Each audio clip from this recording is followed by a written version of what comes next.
Guys, क्या आपको पता है कि इंडिया की लोकसभा में टोटल 552 सीटें हैं, यानी कि पूरे देश से लोकसभा में मैक्सिमम 552 लोग चुन के पहुंच सकते हैं। लेकिन क्या आपको पता है कि उन 552 सीटों में से किसी भी सीट पे 420 नंबर नहीं लिखा गया है? अब क्यों, ये मैं आपको बताता हूं। देखिए, आईपीसी की धारा के तहत 420 नंबर फोर्जरी यानी कि धोखाधड़ी के लिए इस्तेमाल किया जाता है और इसी वजह से हमारे किसी भी लोकसभा सीट पे 420 नंबर नहीं लिखा गया है। इनफैक्ट जैसे ही 419 नंबर आता है तो उसकी अगली सीट को 420 नंबर की बजाय 419 ए कहा जाता है। गाइस, क्या आपको ये पहले से इंफॉर्मेशन पता थी? तो चैट सेक्शन में जरूर लिखिएगा, और अगर नहीं पता थी तो ऐसे अमेजिंग वीडियोस के लिए YouTube पे हमारे चैनल को सब्सक्राइब कर लीजिएगा। बेचना एक आर्ट है।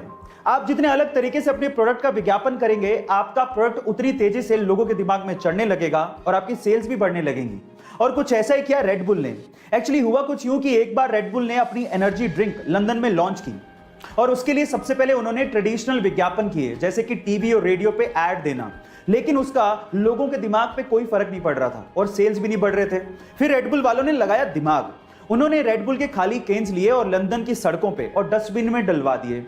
अब जैसे लोग बाहर निकले और उन्होंने वो केन्स देखे तो लोगों को लगा कि ये ड्रिंक बहुत बिकती है और उसके बाद उन्होंने रेड बुल को खरीदना शुरू किया और पीना शुरू कर दिया, जिससे रेड बुल की सेल्स अचानक से बढ़ गई। गाइस, कितना गजब का दिमाग लगाया ना। आपको ये आइडिया कैसा लगा चैट सेक्शन में जरूर लिखिएगा, और ऐसे अमेजिंग वीडियोस के लिए YouTube पे हमारे चैनल को सब्सक्राइब कर लीजिएगा, और अगर आप इंस्टाग्राम पे देख रहे हैं तो मुझे फॉलो करना मत भूलिएगा। मिलता है अगली वीडियो में।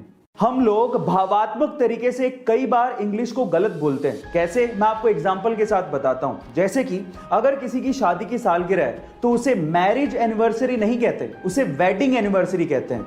इसी तरह से अगर आप किसी चीज को फिर से इस्तेमाल कर रहे हो तो उसे सेकंड हैंड नहीं कहते, उसे यूज्ड कहते हैं। इसी तरह से अगर कोई मर जाता है तो उसे डाइड नहीं कहते, उसे पास्ड अवे कहते हैं। इसी तरह से अगर कोई गरीब है तो उसे पुअर नहीं कहते, उसे अंडर प्रिविलेज्ड कहते हैं। और फाइनली अगर कोई मोटा है तो उसे फैट नहीं कहते, उसे फुल फिगर्ड कहते हैं। गाइस, आपको इंग्लिश की ये नॉलेज कैसी लगी चैट सेक्शन में जरूर लिखिएगा, और ऐसे अमेजिंग वीडियोस के लिए YouTube पे हमारे चैनल को सब्सक्राइब कर लीजिएगा, और अगर आप इंस्टाग्राम पे देख रहे हैं तो मुझे फॉलो करना मत भूलिएगा। मिलता है अगली वीडियो में।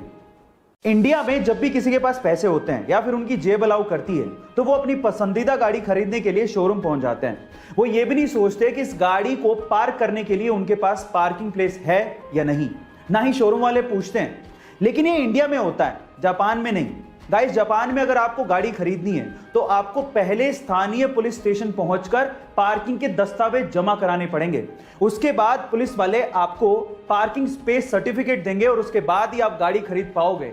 गाइस, क्या आपको भी लगता है कि इंडिया में भी ऐसा कुछ होना चाहिए? चैट सेक्शन में जरूर लिखिएगा, और ऐसे अमेजिंग वीडियोस के लिए और नॉलेज के लिए हमारे चैनल को सब्सक्राइब कर लीजिएगा।